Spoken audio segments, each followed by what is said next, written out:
Without further ado, our first scientific session will be now with Dr. James Lee and Abby Fingerette moderating.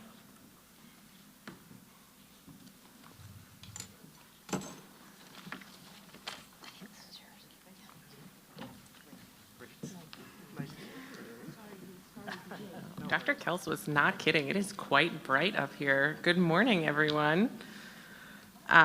Thrilled to be moderating the opening session, which is a distinguished moderator session. We will have 3 of these. So our distinguished moderator sessions, our moderators will give a few remarks and then we will dive into the scientific content.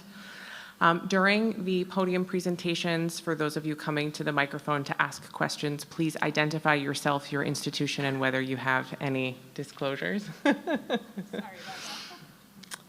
that. And it is an honor and privilege of mine to introduce our first distinguished moderator, Dr. James Lee. He serves as the Executive Vice Chair of Strategy and the Division Chief of Endocrine Surgery at the Columbia University Medical Center, where he was a medical student and then resident before going on to UCSF for his fellowship. He has numerous honors and awards, and to keep us back on time, I will skip enumerating every single one of them, but I will tell you that he has over 125 publications and $1.5 million in grant funding. He has served on nearly every committee that the AAES has, including chairing the membership committee. He has served as secretary and foundation secretary. He's mentored dozens of residents, fellows, and junior faculty, myself included. On a personal note, Dr. Lee is the reason that I'm here with all of you today, because he is the reason that I chose endocrine surgery as my career pathway. As a junior resident, I was exploring opportunities, and Dr. Lee inspired me with his love of endocrine surgery. He's an enthusiastic and encouraging teacher and mentor. He is technically precise and excellent, and there was never a harsh word in the operating room, though those of you who have worked with him may recognize a slightly pronounced exhale or a gentle tap of the foot on the floor. He instilled in me the values of kindness, curiosity, and mastery of skill, along with the essential ability to tuck an Army-Navy retractor into my scrub pants. Though I never did assimilate his apparent ability to age backwards. I am quite thrilled to introduce to you Dr. James Lee, our distinguished moderator for the opening session. Too kind, too kind. Thank you, Dr. Finger. That is way too kind.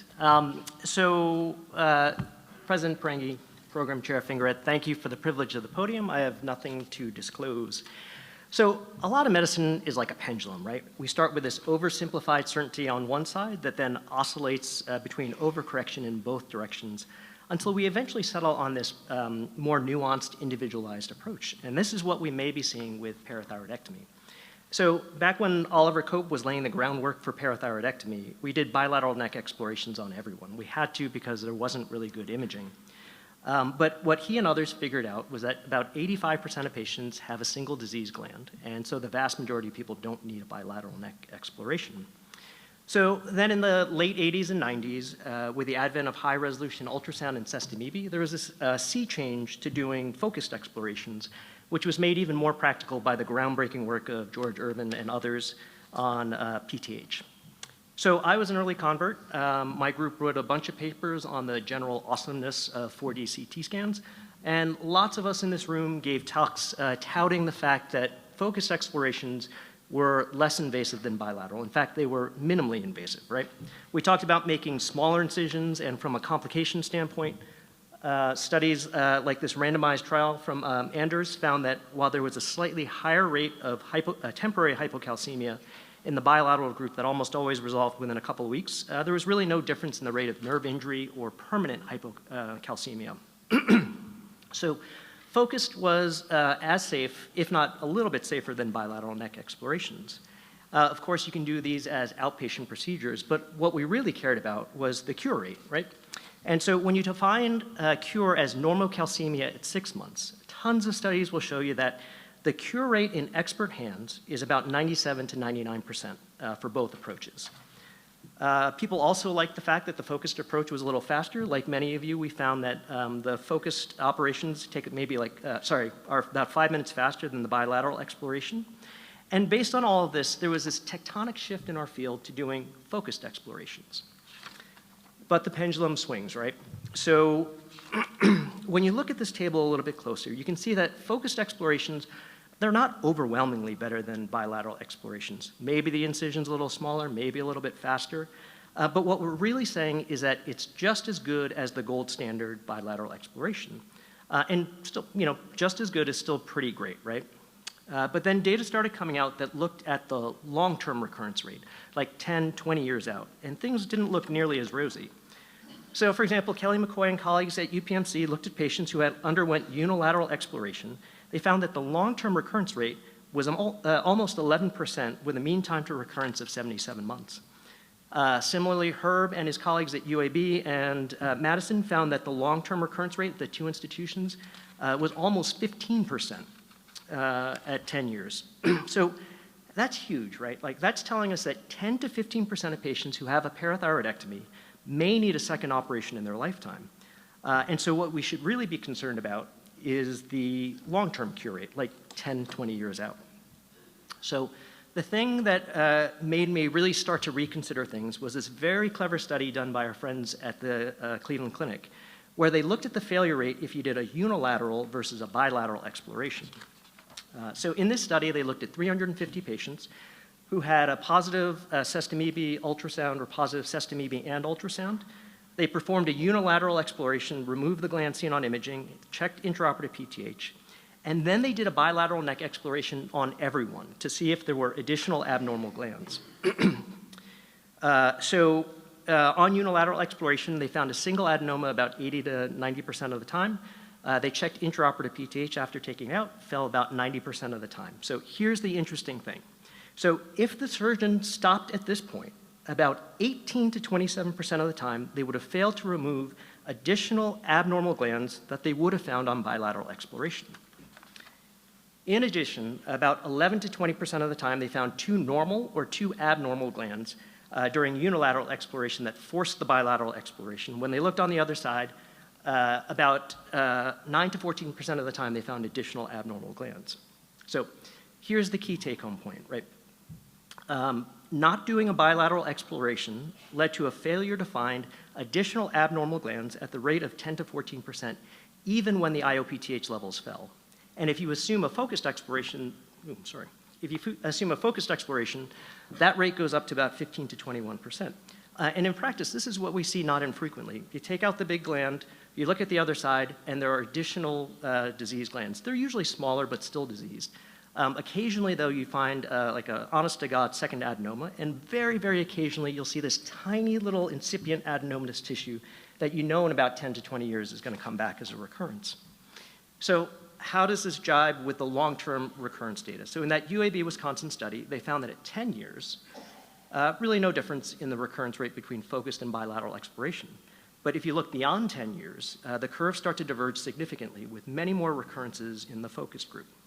So now on the flip side, there are a couple of retrospective reviews that have shown that in single institution series, the long-term recurrence rate for bilateral exploration, probably less than 5%.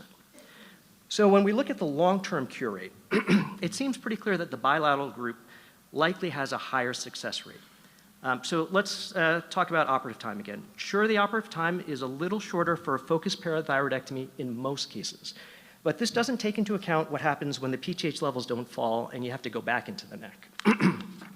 So just to run the intraoperative PTH assay takes about 20 minutes at Columbia. Our PTH machine lives in the operating room, so you'd think it'd be a pretty quick run from the OR to the machine.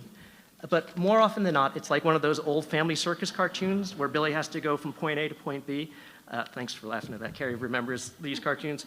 Where Billy has to go from point A to point B. He takes this soul-crushingly circuitous route to get there. So in reality, it takes about 20 to 30 minutes for us to get results back. So in the best case scenario, focused exploration takes about half an hour. Bilateral is a little bit longer.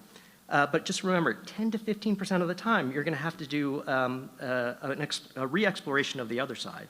And essentially, that doubles the amount of time that it takes for you to have done the bilateral exploration from the very beginning. So when you do a bilateral exploration, you have to re-explore far, far less often. So while focused exploration is a little faster in most cases, it's like infinitely longer when you have to re-explore the neck, right? Okay, so when you start to consider the potential for significantly longer operations in a not insignificant percent of the time, and the higher chance of not curing the patient in the long term, bilateral exploration starts to look better and better. Now, many people are going to tell you, listen, doing a re-exploration in someone who's had a focused exploration, it's a snap, right? It's not a big deal. But that's from our perspective, the surgeon's perspective, right? So most patients never want to have a first operation, let alone a second operation. And then if the recurrences are happening 10, 20 years later, they may be sicker and less able to tolerate an operation. And on top of that is the additional cost to the patient and the healthcare system. So you're essentially doubling the cost about 10% of the time you do a parathyroidectomy. So taking all this into consideration, I've become convinced that bilateral is better. On a side note, Keppel and I were talking about this the other day, and we were talking about whether patients still need preoperative imaging. And I still do imaging on everyone. It helps you plan the operation and assess the thyroid for concomitant disease. No matter how good of a surgeon you are, you're never going to find this mediastinal adenoma through a neck incision. But we said that medicine usually finds a middle ground based on a more data-driven, personalized approach, right? So Wen and I had lunch last week, and he made this very good point. So bilateral exploration may be a better choice for the experts in this room. But what about the surgeon who only does 3 or 4 of these a year? Or how about that 80-year-old who had a contralateral lobectomy, now has a vocal cord paralysis? Is bilateral really better for patients like this? And he's right. Bilateral exploration may be better for most people, but it isn't better for everyone. So whenever I'm in a clinical quandary, I always fall back on the giants. So Orlo and Kwan will always tell you to do what's right for the patient. And at the end of the day, there really is no single best operation. There's only what's right for the individual. And as Janice reminds us, we should do the operation that maximizes the chance of long-term cure with the least risk. And for most patients, that's going to be a bilateral exploration. So thank you very much for your attention, the privilege of the podium, and let's get to the main event.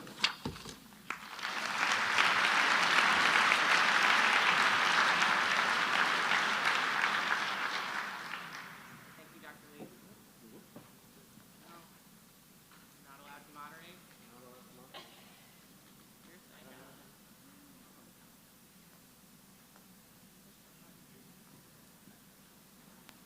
Forever a mentor, right? Now it works. No, I think it's good. Okay. Sorry for the technical difficulties. I'm going to need a copy of that picture of Keppel, just for record. Oh, it's on their NYU website. We will now open our podium presentations for scientific session 1. We invite to the podium Dr. Feldman to discuss tumor behavior in patient-derived pheochromocytoma and paraganglioma organoids. Thank you. Sorry, I figured I'd run up here because I know we're a little bit behind. Thank you so much for the opportunity, AAS, to present our work. I have nothing to disclose. So pheochromocytomas and paragangliomas are rare tumors unless you're someone working in this room, and then you probably see them very regularly. Approximately 1 in 3 of them are attributed to germline mutations, although I learned in ESU that might be as many as 50% as we learn more about genetic mutations and tumor drivers. There is no longer a distinction between benign and malignant. The World Health Organization adjusted their definition of pheochromocytoma to exclude malignant criteria because it addresses that all patients have the potential to have metastatic disease due to our limited knowledge on this disease process. And once patients develop metastatic disease, there are limited therapeutic options. And that's largely because we've had trouble developing preclinical models. So organoids are 3-dimensional cellular models that are used to mimic the structure and function of the cells from which they're derived. Historically, they've been very capable of making those for epithelial tumors, but we've struggled with developing them for PPGLs. So our group, led by Dr. Saragni and Dr. Dahia, have had success in developing PPGL organoids that retain immunohistochemical, genomic, and catecholamine secretory features of their tumors of origin. So the way that we've developed these organoids is that we collect the initial tumor, we digest them, then they're assayed for viability. We mix them with Mammocult media and Matrigel basement membrane, and then we grow them for several days. And then they're tested with a variety of drugs to assess tumor viability. So we collected samples from 26 patients from UCLA. One sample was digested and had insufficient yield. 16 patient samples have been cryopreserved, and we plan to make organoids from them in the future. We used 9 patient samples to create 14 organoids, of which we have the data for regarding growth and circularity for 5 of them. Most of our patients were female, and the majority had a dominance of norepinephrine secretion. We interestingly identified 2 somatic mutations in patients who did not harbor germline mutations, and you can see both of those patients were less than 20 years of age. One of them harbored a rare somatic mutation in SDHB, and the patient who has the mammal-3 fusion went on to develop widely metastatic disease. I asked the question if imaging factors, we care a lot about imaging factors like the Hounsfield units, non-contrast, and the washout. I think they tell us a lot about a tumor. And so I asked the question if it would tell us about how they behaved in the laboratory setting. And I found that the tumor size and the absolute washout were both associated with increased yield. The next question that I asked in an area of future research for me is going to be whether or not circularity, which is a measure of the normality of organoid architecture, or the growth of the organoid, are associated with more aggressive tumor behavior. We've already shown that the patient harboring the mammal-3 fusion had meaningfully different growth in the organoid setting. We need more samples in order to determine if that's clinically meaningful. And then this data here is a result of the drug testing. So on the left, you can see the results of the viability after these organoids were treated with a variety of therapeutics. Yellow indicates a poor response. So what you can see is that there's a lot of yellow. This sample was a patient who had widely metastatic disease that has been refractory to multiple lines of therapy. And based on the result of his organoid, you would not predict him to have a successful treatment with a single agent. And that's kind of what's panned out clinically. So in summary, PPGL organoids have been established. Somatic mutations have been found in patients who don't harbor germline mutations, which emphasizes the importance of conducting somatic mutation analyses. Several imaging characteristics are associated with increased cellular yield. Organoids might be an effective preclinical method to test treatments, but we need to have more patients that need these therapies to better understand this. And that organoid growth rate and their circularity can be measured. Limitations are that we've had a small number of organoids developed at this time, but we plan to make more, and that few patients have gone on to receive systemic therapy. Future directions, I hope to better understand the clinical efficacy of treatment selected based on organoid response and the utility of organoid growth as a prognostic measure to supplement the gap and pass scores. Thank you all so much for your time.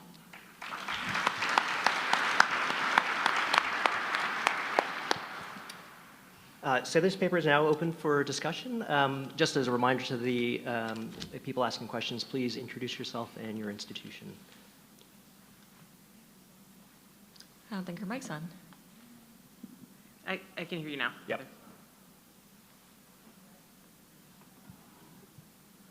Nope. All right. Well, Could I we think turn we're on good the? now?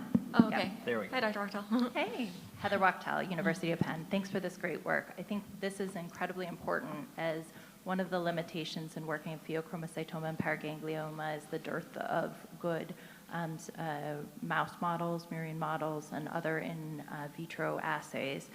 So one question for you is, have you looked at developing organoids from oligometastatic disease? Because one of the suggestions in pheochromocytoma and paraganglioma is that there's distinct intratumoral heterogeneity, which may influence our treatment patterns, because if you have 3 different metastases with 3 different somatic mutational profiles, they may not be susceptible to the same treatment regimen. Yeah, we haven't done that to date. I think that that's a wonderful opportunity for further research. I think we've only mostly collected from the primary samples, and so we would need to have a case where we had a primary and an oligometastatic resection in order to study that, but it certainly warrants further investigation. Thank you so much, Dr. Wachtel. Mark Cohen, University of Illinois, Urbana-Champaign. Very nicely presented. My question is around the collection and development process. Do you process these immediately? And if not, how does ischemic time relate to your yield? Because certainly the collection of the specimens is going to change based on how long you delay to process these. And kind of related to that is, do you digest these in the same amount of buffer for each of these, or does it vary? So thank you for the question. I think, unfortunately, I'm in my fellowship, so I had to leave a lot of the basic science work to the collaborators, so I don't actually know the details about the buffer, but that will certainly be in the manuscript. And the same regarding the time to digestion and regarding the yield. I know they do immediate processing. That is the ideal, and then they may flash freeze afterwards. Yeah. Let's go to Priya and then back to this mic. Hi, Priya Dadia from Ohio State University. So I'm really excited to see somebody doing organoid work in neuroendocrine disease because it's so difficult to study. In organoids in general, they often will mimic the tumor, but sometimes they do not, and they end up kind of growing in a different direction and looking a little bit different. Have you looked at, what have you done to validate that the organoids are like the tumors, and then do they show similar patterns of secretion if they do secrete, so on and so forth? Yeah, Thanks. Thank you so much. So there's currently a manuscript under review that discusses this, but Dr. Saragni and Dahia were able to show that the organoids did retain immunohistochemical, genomic, and catecholamine secretory features. I think what is important is that they use a short-term organoid model, and that's where they believe they've been successful, whereas when the organoids are allowed to sit for more than 30 days, they begin to mutate and no longer look like their tumors of origin. So we don't use the long organoid model. Thank you. Dan Michalakos from Russia in Chicago. That is fantastic work. It's particularly impressive given how hard it is to grow and make organoids, especially in pheochromocytoma. It was very interesting that you showed that you can talk about prognosis and how patients do based on how organoids grow. I was wondering if this is something that is worth doing and if it's sustainable doing in future patients. And the second question is, with organoids, are you seeing any benefit in testing treatments compared to, for example, cell lines? Or are you thinking about any specific therapies you would like to test using organoids that you wouldn't be able to do using just cell lines? Thank you so much for the great questions. I am planning to continue working on the organoid growth research because I am interested in better elucidating if it can supplement the gap data that we have regarding prognostication. So obviously I don't have enough cases at this time to make that claim, but it is certainly an area of interest for me. And then can you repeat the second part of that question? I'm so sorry. For the second question essentially is there any benefit in testing treatments and therapies on organoids compared to just cells?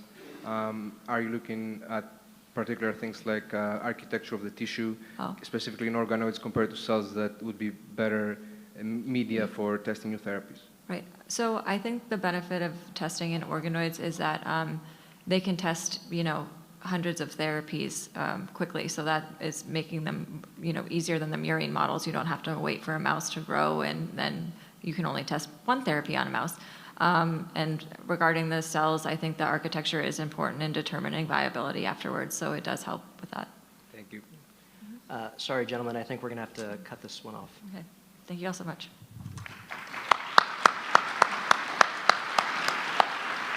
Next, we invite to the podium Dr. Preston to discuss metabolomic profiling, identifies functional tumor subtypes in differentiated thyroid cancer.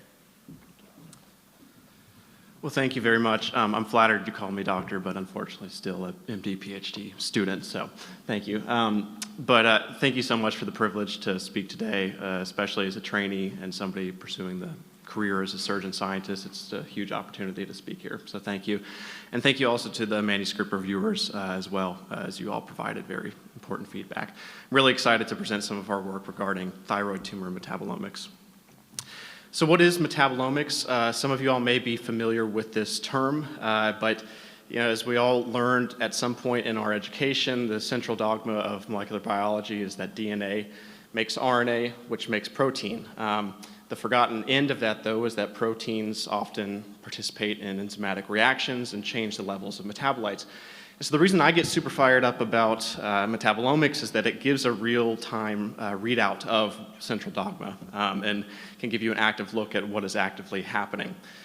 So how do you actually perform metabolomics? This is something I've spent several thousand painful hours in my PhD learning how to do, but you use a liquid chromatographer mass spec, which can measure the levels of 20 to 30,000 unique metabolites, and it's a very, very powerful technology to look at metabolic phenotypes. So what does any of this have to do with endocrine surgery or thyroid cancer? Well, as many of you all can attest in the crowd, taking care of these patients, there's a lot of heterogeneity in differentiated thyroid cancer, which is not totally explained by the conventional anatomic staging. Essentially, all human malignancies display a degree of metabolic reprogramming, and so the rationale of this was to investigate the overall metabolic landscape of DTC progression using metabolomics. We collected 55 DTC samples over the last several decades at Emory, and we grouped them based on stage, so early stage being stage 1 and 2 versus advanced stage as 3 and 4. We performed high-resolution metabolomics in the Emory Clinical Biomarkers Laboratory and performed a variety of data analysis techniques to look at stage-specific signatures.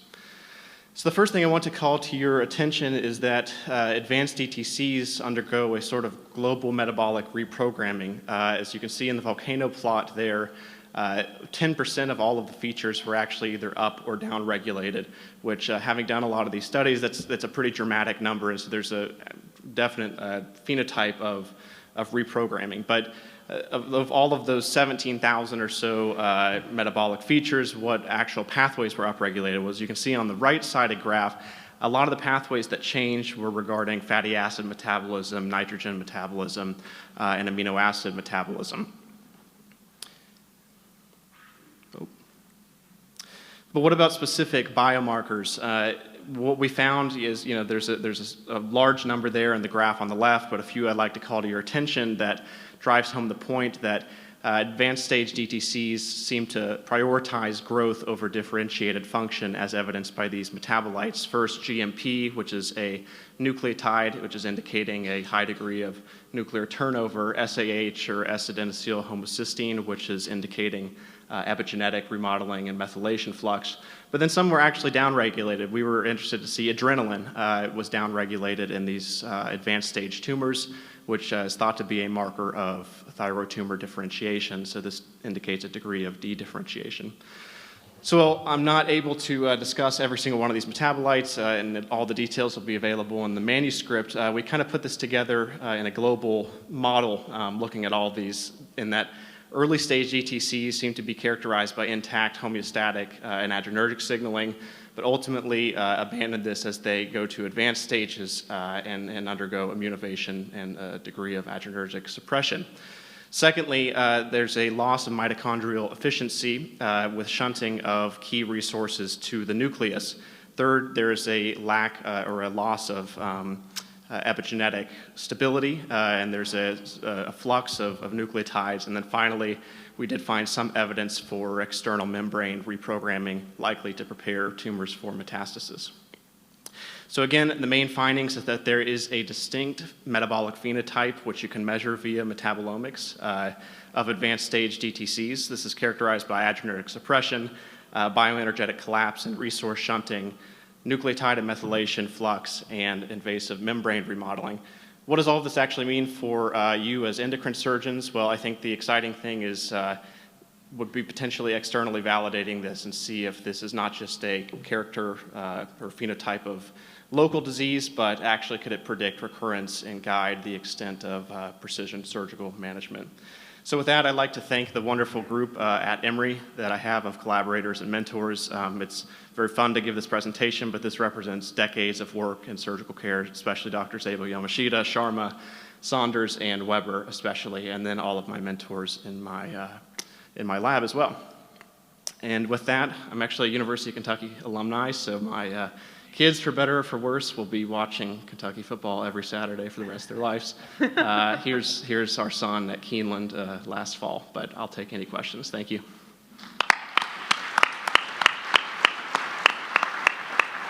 Thank you very much. This excellent paper is open for discussion. Let's start over here. Is this on? Yeah, okay, good. Thank you so much for your talk. I'm Amanda Laird from Rutgers. I have a question for point of clarification and then a second question. So when you say stage, do you mean T-stage or overall stage? Overall stage. Overall stage, okay. So that's important, right? Because staging in thyroid cancer is age dependent, and so you may see a 20-year-old who's has an overall stage 1 or 2, have this T4 cancer with lymph node metastases, et cetera. So I wonder how that would impact your results overall. And second, forgive me if I missed this, I believe you said that these came from your own tumor bank. Were you able to correlate your metabolomic profiles with histopathologic findings and those things specifically that predict structural recurrence? Yeah, thank you very much. I don't know if my slides are still up, but there's actually a great supplemental figure I could show you for this if you could put it up. However, the second question regarding the correlation of different features. So it was a challenging thing analytically because we did have a lot of pathology data with these, and we ultimately decided that the best way to encompass all of it was with the overall stage. And so then getting back to your first question of the age-dependent changes, that was yet another issue, which we acknowledged as a limitation of this, of, a patient that is under 55 could have a metabolically advanced tumor, which is just simply not being caught in this analysis because they are younger. However, one of the things that we're doing for our upcoming analyses of similar tumors is to start to focus on the new 2025 ATA-based risk stratifications of recurrence, which gives a little bit more nuance than just the individual anatomic staging. Is it all possible? Because you don't have that many, you have a small number of patients. I would consider going back and tweaking it for like TNN stage, maybe, because the numeric staging for thyroid cancer is just very different. Thank you. Let's go left, then right. Hi, excuse me. Hi, James Sulliberg, Baylor in Houston. So we've been doing a lot of work using DESI-MS to analyze thyroid neoplasia as well. And one thing that we find is that in apparently indolent tumors, we do see that maybe these are early stage. We're identifying them as later stage bad actors. So I'm curious, in your data set, did you all see tumors that metabolomically are predicting bad that seem to clinically do, quote, well, or vice versa, tumors that clinically have been bad actors but metabolomically, are not so bad? Are you able to see any type of discordance between the clinical stage and your metabolomic signatures? Because we do find that from time to time, and we think that maybe there's an ability to molecularly characterize these as well as our traditional histologic and TNM staging. Yeah, that's a great question. So one of the interesting things, our sort of workflow with doing these analyses is to first look at an unsupervised clustering of everything and just see how it works out. And the thing that we were really fascinated to find is that a lot of early stage tumors, just based on all of the metabolomics, did cluster with some of the advanced stage tumors. But a lot of those patients were younger, and even though they were T4 or whatever, they were still classified as 1 and 2. Unfortunately, we don't have outcomes data for these patients as they were all de-identified. However, it is interesting to speculate, were those potential patients that would have gone on to have really aggressive disease. And so we're now starting to plan prospective studies to do exactly this. And some of the stuff at Baylor with the MS-PEN and the DESI-MS, I'm just totally nerded out by that. I think it's the coolest stuff ever. So it's really interesting to see all of that work in endocrine surgery. My sincere apologies to the folks at the mic. We're going to have to cut the discussion off now. Thank you very much. Thank you.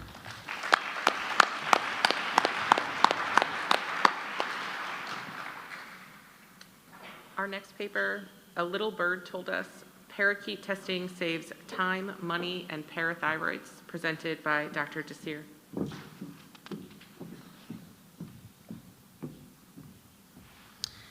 Hello, and thank you so much for the opportunity to present. I'm currently a chief resident at UT Southwestern, going to Stanford for endocrine fellowship next year.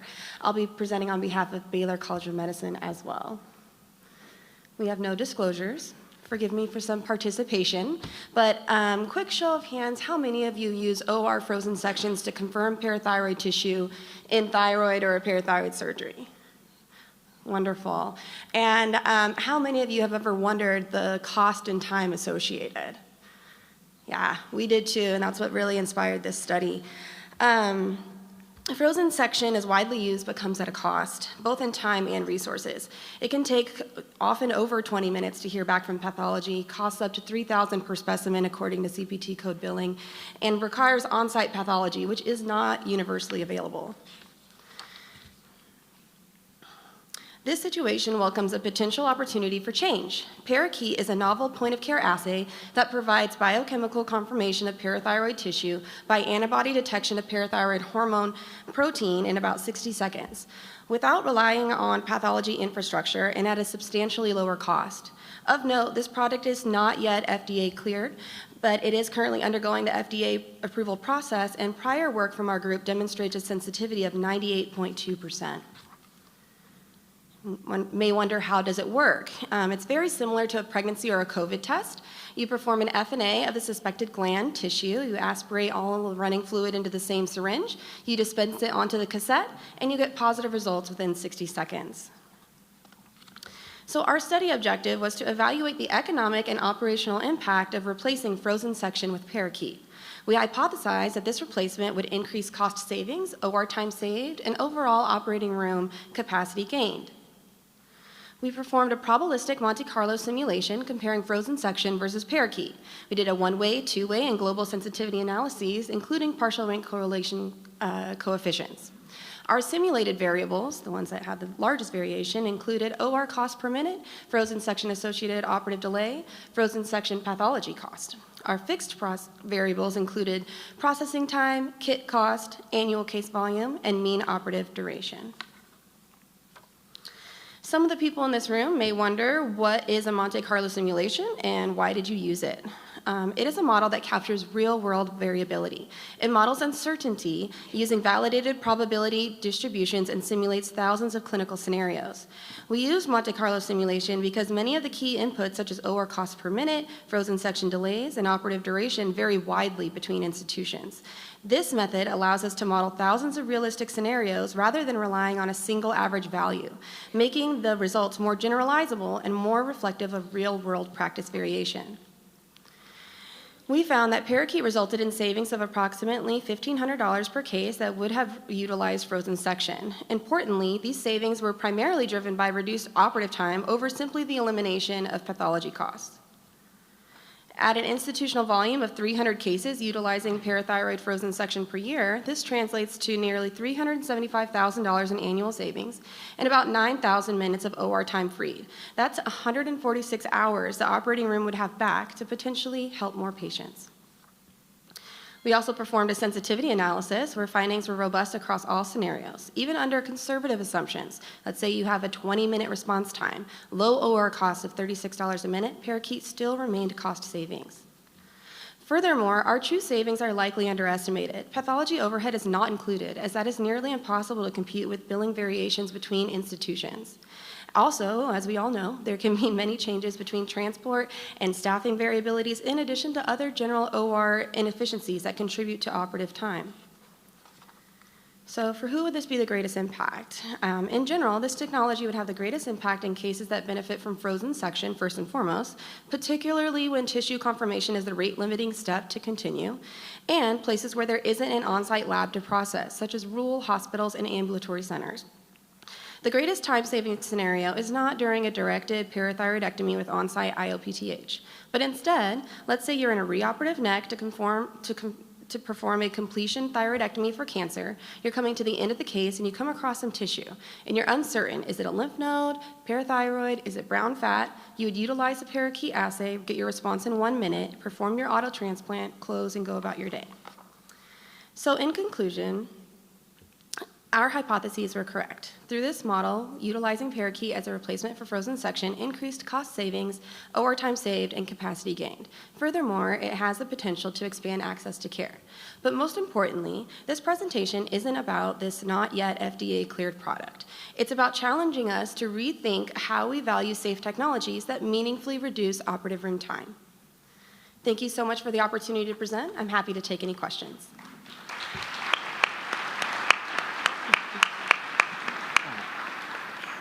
This paper is now open for discussion. Let's start over here.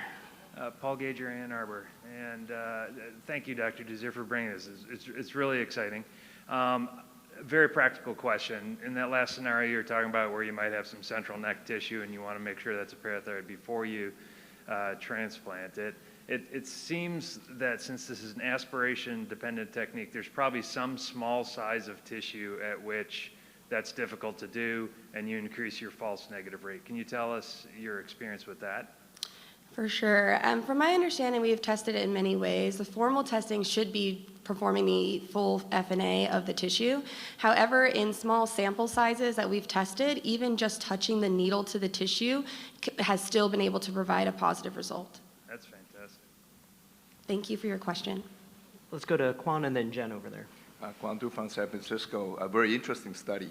My question for you is that I saw something in China about 15 years ago that they were doing what looks like what you have there.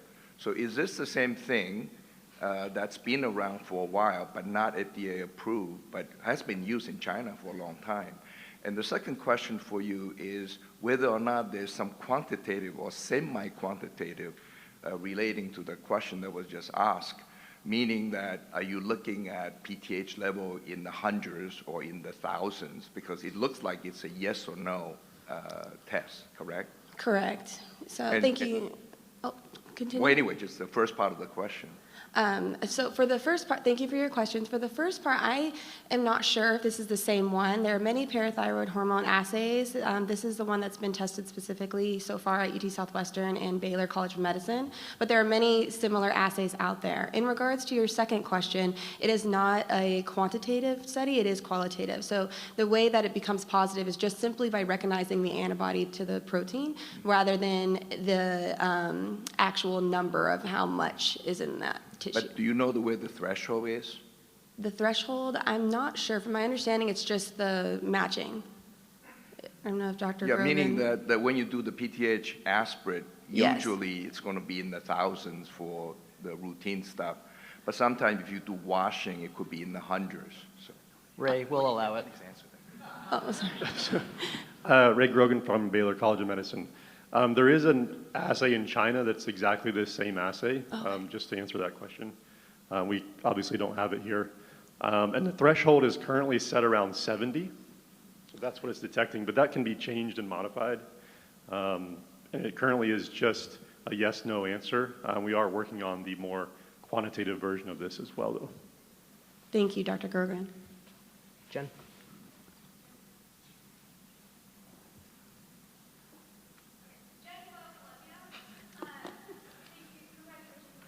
Presented study. I personally been very frustrated with frozen section confirmation, so I actually use a simple PTH aspirate. And you sort of alluded to this in terms of your best use case scenarios. But did you do a cost-effective study comparing parakeet to just a simple PTH aspirate, which is also just sticking a needle into the parathyroid tissue and pretty readily available for those of us who use IOPTH? Yes. I'm sorry. For the robot transcribing this, that was Jen Kuo from New York, and the question was, have you done a cost-effectiveness analysis looking at just intraoperative PTH aspirate versus parakeet? Thank you so much for the question. We have not done that at this time, but that is part of our next steps, is comparing not only to other PTH aspirates, but also to other methods such as PTI and the NIRAF technologies. Thank you. Chris McHenry from Cleveland, Ohio. My question is, first you mentioned that the sensitivity was 98%. Do you have information about the specificity, and is there any, have you noted any false positives with your test? Thank you so much for that question. This data is being presented separately at another conference. So unfortunately, I'm not able to go into all of the specifics from the clinical data where we compared the frozen section to parakeet side by side, all the sensitivity, specificity, false positives, and false negatives. That data is available from our group, but it's just being presented at a future conference. Thank you. Thank you very much.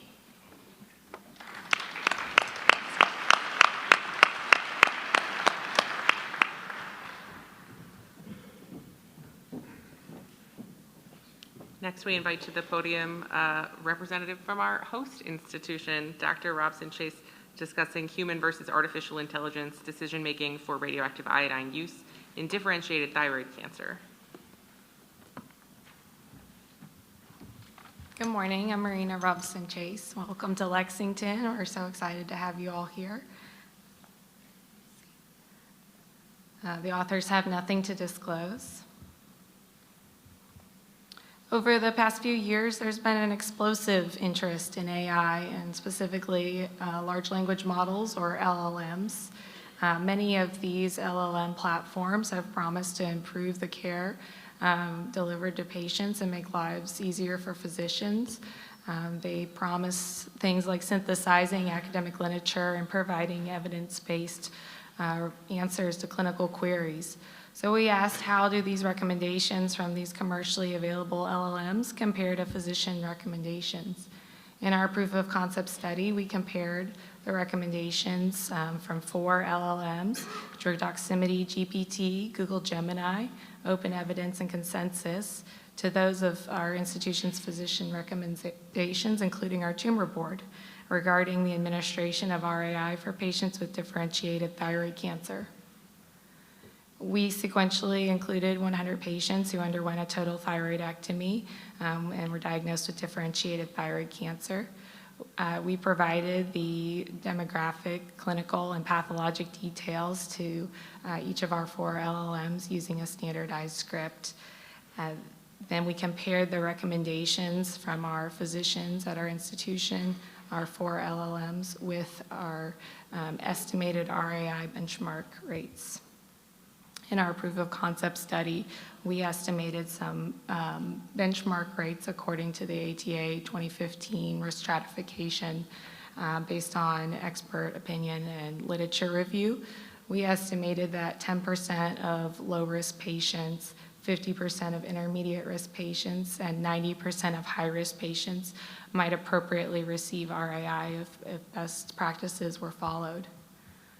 Here are our results that are separated by the 2015 ATA risk categories. On the y-axis, you see the recommendation rate.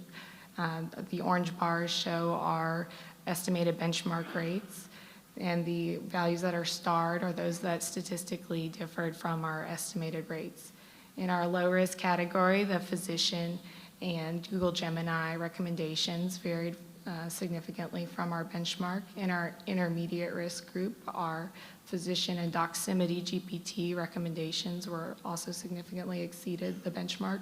And in our high risk group, the open evidence recommendation was significantly lower than the benchmark rate. Some limitations to point out about our proof of concept study. We were performing our analysis while the 2025 guidelines were being released, and so we chose to do our primary analysis according to the 2015 risk stratification category, since these were the current guidelines when the patients were being treated. However, the LLMs may have accessed the body of literature supporting the new recommendations when making their recommendations. We point out that there is no true gold standard benchmark for RAI administration, and there's a lot of variability. However, when we looked at our institutional data, we concluded that we likely were overprescribing RAI in certain categories, so we instead used some estimated benchmark rates in our group. And a final limitation is that the LLM models we used were all commercially available LLMs, and they have proprietary algorithms and training data sets, so we can't really be certain why there was the variability that we noted between them. In conclusion, there was significant variability in our between the different LLMs. And so we don't recommend that you use an LLM right now to decide whether to give a patient RAI or not. But as endocrine surgeons, we should be aware, especially that our patients are increasingly turning to these LLMs and asking them about what comes next. And so we should be active and engaged as they continue to evolve so that we can make sure patients are getting the best information when they turn to LLMs and continue to get the best care. Thank you.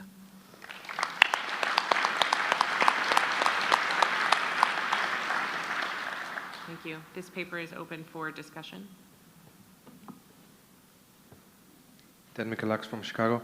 Thank you for this presentation. Very interesting and definitely very timely.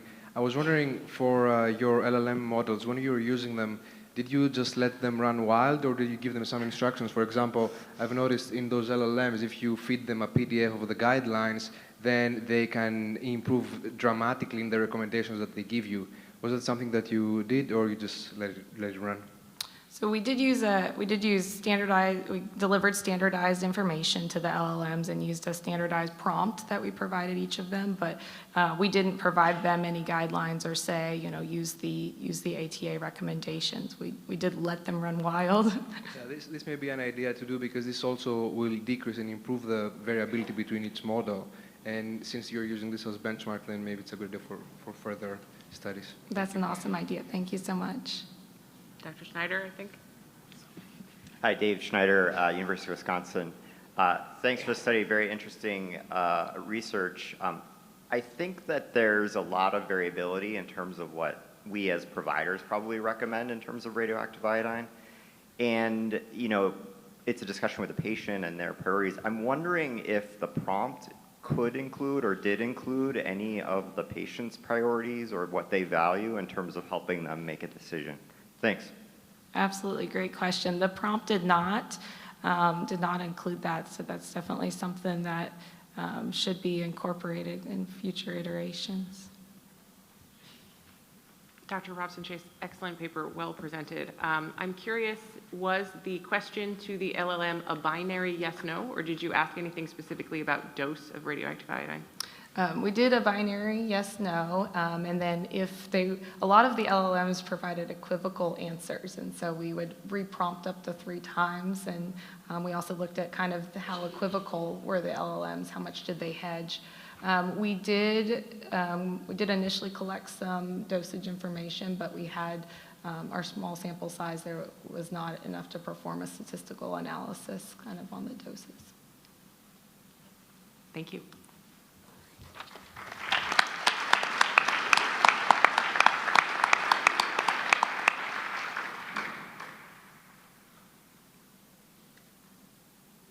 Next, joining us on stage, we have Dr. Sung-Ho Lee presenting deep learning using wearable single-lead ECG for early detection of post-thyroidectomy hypocalcemia. Thank you for the kind introduction. It is a great honor to present here today. I am Sung-Ho Lee from Seoul National University Hospital, Korea, South Korea, of course. Today, I will present our study on wearable single-lead ECG and deep learning for early detection of post-thyroidectomy hypocalcemia. I have no disclosures. Transient hypocalcemia is one of the most common complications after total thyroidectomy, reported in about 19 to 38% of patients. The current gold standard is the blood test, but it is invasive and intermittent, so it is not suitable for continuous monitoring. So this creates a monitoring gap after early discharge. During this period, hypocalcemia may worsen, while symptoms are often vague. Severe cases may progress to tetany or arrhythmia. So for safe early discharge, a non-invasive early warning tool is needed. Our idea was that wearable single-lead ECG combined with artificial intelligence might detect early biochemical changes after surgery with low patient burden. And our aim was to test whether a wearable ECG-based deep learning model could detect biochemical early warning hypocalcemia, defined as corrected calcium below 8.5. and compare it with the 12-lead ECG QTC benchmark. This was a prospective two-center cohort study. We enrolled 51 adults undergoing total thyroidectomy and collected synchronized labs and wearable ECGs at 5 time points. A 12-lead ECG was also obtained on post-operative day 1. From 51 patients, we initially collected 1,020 wearable ECG recordings. After segmentation and quality control, 490 images from 38 patients were included in the final analysis. We tested 5 deep learning architectures: DenseNet, EfficientNet, ResNet, ResNext, and RegNet. Now I'll move on to the results section. The mean age was about 48 years, and most patients were women. The extent of surgery consisted of total thyroidectomy alone, total thyroidectomy with unilateral central neck dissection, and total thyroidectomy with bilateral central neck dissection. And in most cases, the preoperative diagnosis was PTC. Baseline characteristics were generally similar between the internal and external data sets. Biochemical abnormalities were most prominent in the early postoperative period, especially on postoperative day 1 and day 2. The visit-wise graph shows the same pattern. Hypocalcemia symptoms and calcium or vitamin D supplementation all peaked early after surgery. At the visit level, the hypocalcemia group had lower calcium and PTH levels than the normal calcemia group. We then tested whether the ECG model could capture this difference. So this is the main results. Among the 5 models, DenseNet performed best. Its AURC was 0.878 in the internal data set and 0.870 in the external data set. By comparison, QTC performed poorly. Its AURC was only 0.526 and delta QTC was 0.550. So overall, the deep learning model outperformed the QTC benchmark. This suggests that the model captures more than simple QT prolongation. And this slide shows GradCam, which is a visualization method that highlights where the model is focusing on the ECG image. In our examples, the model often paid attention to repolarization-related regions, including the ST segment, which supports the plausibility of its prediction.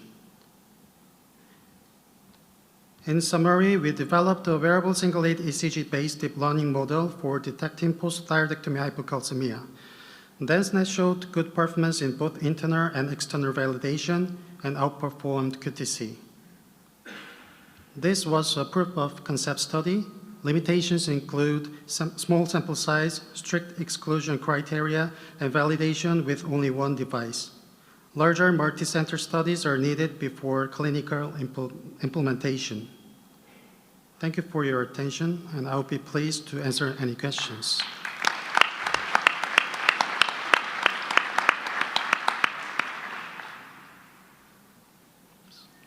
Thank you.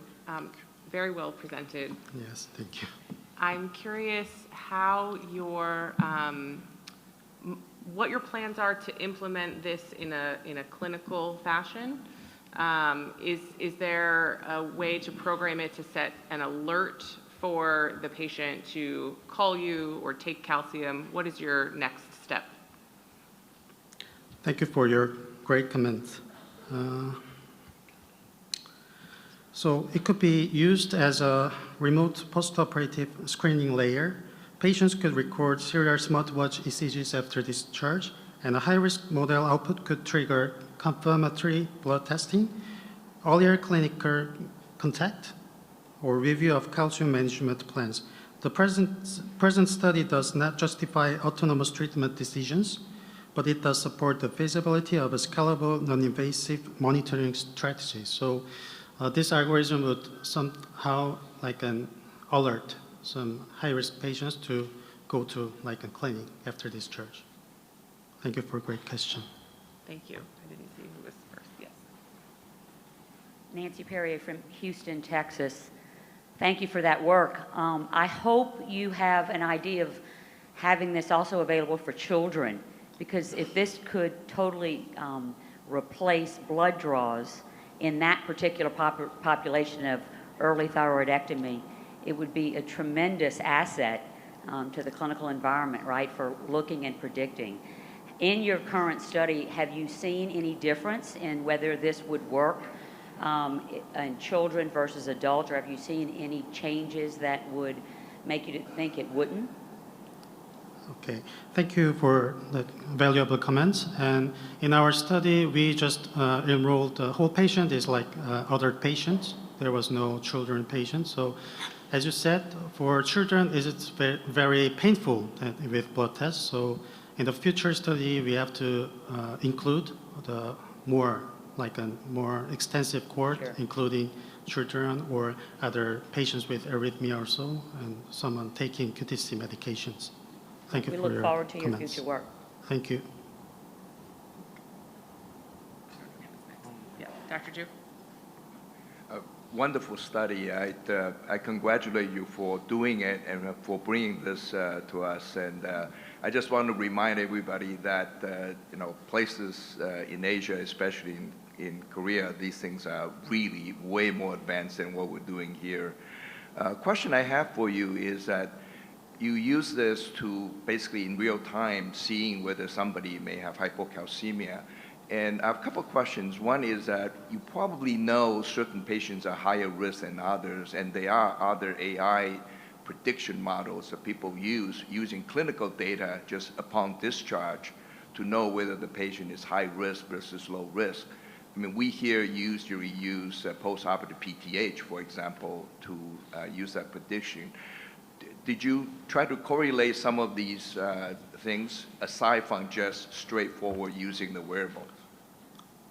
Thank you for great comments. And for like a symptom or like as you said, PTH evaluation, we tried, but in this pilot study, we just focused on the corrected calcium level, and whole deep learning mechanism is focused on the corrected calcium level. So it is not generally applicable to other values, but some severe symptom cases, there was just one case of more than a score of 3 or high with someone who presents a severe hypocalcemic symptom.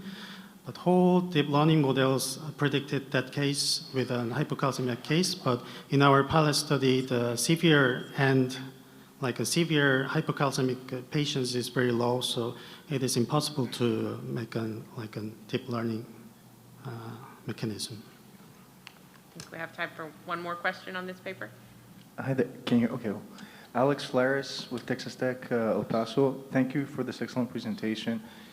The question that I have is with regards to pathophysiology and a few more clinical variables. There's two mechanisms that I can see here that could have a relationship between the calcium and whatever's going in the EKG. One is the direct effect of low calcium on heart muscle excitability. And the second thing is calcium levels on the recurrent laryngeal nerve and the laryngeal muscle excitability, which can lead to laryngospasm and low calcium, and which could have an effect on the heart. Did you all collect data with regards to whether there was any issues with breathing when you had a positive EKG, or any other signs and symptoms of hypercalcemia like trousseau of Chvostek? In essence, if there's an easier way and avoiding deep learning and just using clinical markers. Thank you for your great comment. And in our study, we measured with a Galaxy Watch 6, and one researcher has observed the whole procedures, and if the patient has a lot of moving, then we feedback her or him to stay. But except that we have no other confounding factors, so after we collect the whole data, we have our own algorithm to exclude the low quality ECG with the baseline is very different. So we excluded whole the bad quality ECGs and enrolled the study. And as you said, in the future study, we have to point out that good point. Thank you for your question. Thank you.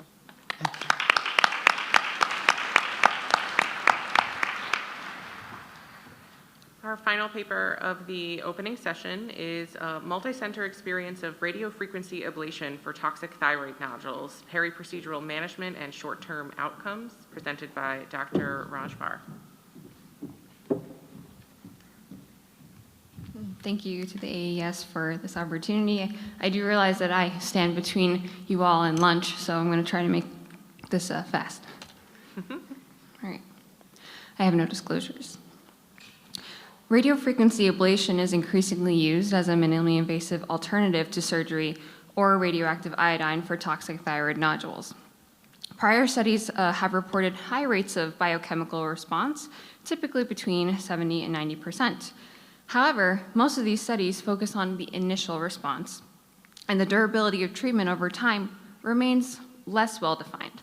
So in this study, we aim to evaluate the durability of response, the recurrence patterns, and ATD strategies following RFA.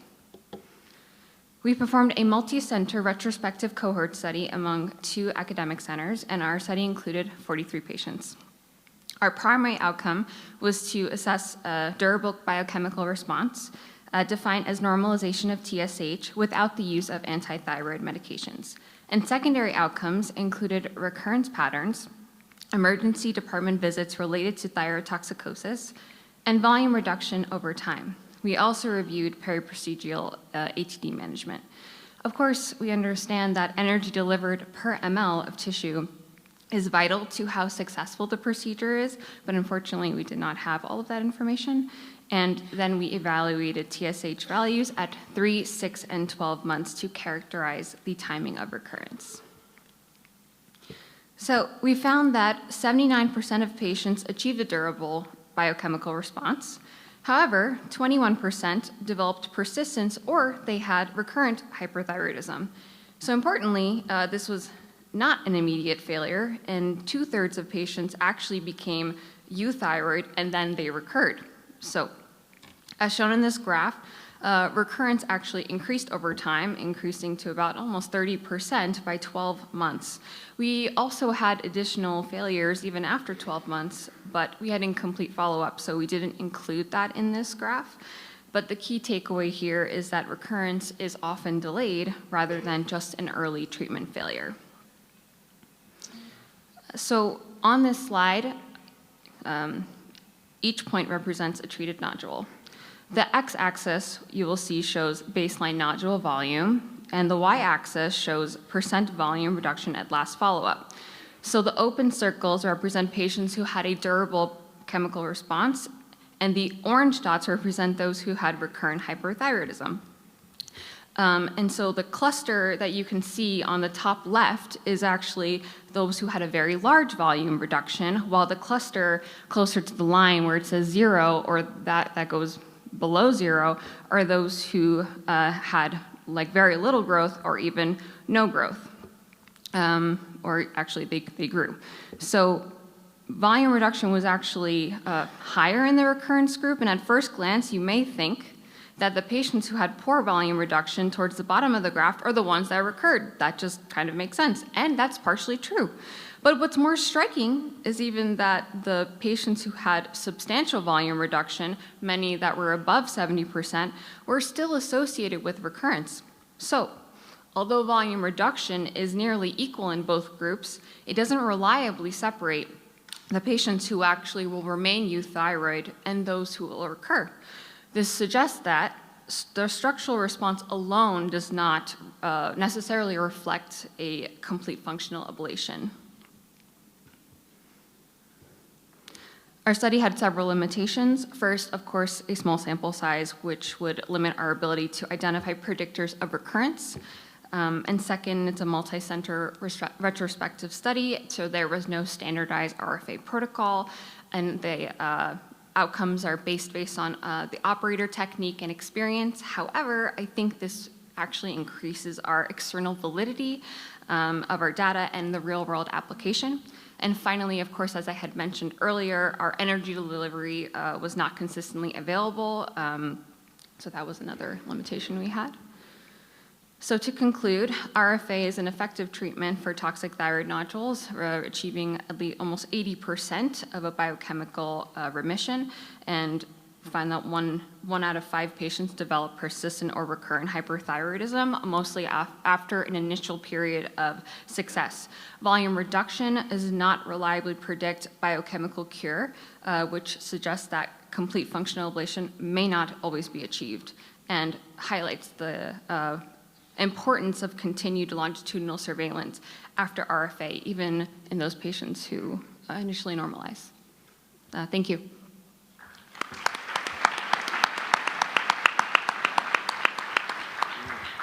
This paper is open for discussion. Thank you. Richard Harding, Phoenix, Arizona. So that was a wonderful study, and I think that study also brings up a lot of things that we should be looking at in terms of endpoints, because you were looking at volume reduction rather than the ablation ratio. And when we look at volume reduction for a large nodule, certainly within a toxic nodule, you want a very large volume reduction, as you were pointing out. But if you leave a margin of viable tissue on the periphery, then you're going to have that ablation ratio actually remain, less than, for instance, less than 82%. So you really want almost a 100% ablation ratio of these toxic nodules to get a cure. So you can use Dr. Gilles's, Rouche Gilles in France. You can use his ablation ratio where he looks at 6 months and he measures the ablation ratio of these nodules. And I think that would be a good monitor for these toxic nodules. Thank you for your input. Thank you. Dr. Gartland? Yeah. Rasha Gartland, Boston. Thank you for this important study. We know that failure rates are higher for patients that have more than one autonomous nodule. Did all the patients have a nuclear medicine thyroid uptake and scan prior to confirm that there was one autonomous nodule? And then the second question is, did any of the patients undergo a repeat ablation, and what were the outcomes of that? We did have, not all patients underwent, but we had ruled out Graves, and they had undergone antibody studies. And 2 of the patients who recurred did undergo a radionucleotide scan, and they did find that they had retained iodine avidity in the nodule. And then did any patients undergo a second RFA treatment? Yes, so 3 patients underwent second RFA treatment. 2 of them were just for patient preference because they had multiple nodules, and just to make it streamlined in the results, we just treated them as 1 patient. And then 1 patient had undergone a repeat RFA, but it was like 5 years later. Victoria Lai, Washington, D.C. Thank you for your study. I had 2 questions. One was to give it in light of the data and the fairly significant recurrence rate, how has this informed your counseling for patients in terms of their eligibility to undergo RFA for this particular indication? And then the second question is whether you had considered surveying or discussing and getting data from the patients who had failed or had recurrence and the impact that it had on them. Thank you. Thank you for your question. So I think that it's important to counsel patients that it seems that they would have to have a longer follow-up, and not all patients are able to do that or want to do that. So I think it's important to counsel them that should be included in the discussion. So they may want to undergo RAI or have surgery done. So I think that that's important to discuss. And secondly, I didn't think about a survey, but I think based on what I had read in the chart, they were devastated that this had happened, and the clinician was devastated as well. It's horrible to have a failure. They didn't understand why, so I'm sure it was life-changing for some of them. So it would be important to include that in their effect as well. We have time for one final question. Yeah, Sean Johnson from Vanderbilt University. Question, so surgery after RFA, at least in my limited experience, is challenging, especially if it's fused to the muscle. There can be a lot of blood loss. It can be just a difficult case. with a fairly high failure rate, you said around 20%, so a significant number of those people are going to end up undergoing thyroidectomy instead. Do you have a sense of what those thyroidectomies look like? Just because, when you're hyperthyroid on top of prior RFA, things like blood loss, operative time, hypoparathyroidism, all that type of stuff that you're going to see in those patients. Did you look at essentially surgical complications in patients who undergo a subsequent thyroidectomy? I didn't look at that. That sounds like a terrible thyroid to do, though. Sounds like Dr. Ye could do that thyroid. Thank you for your question. Thank you. Thank you.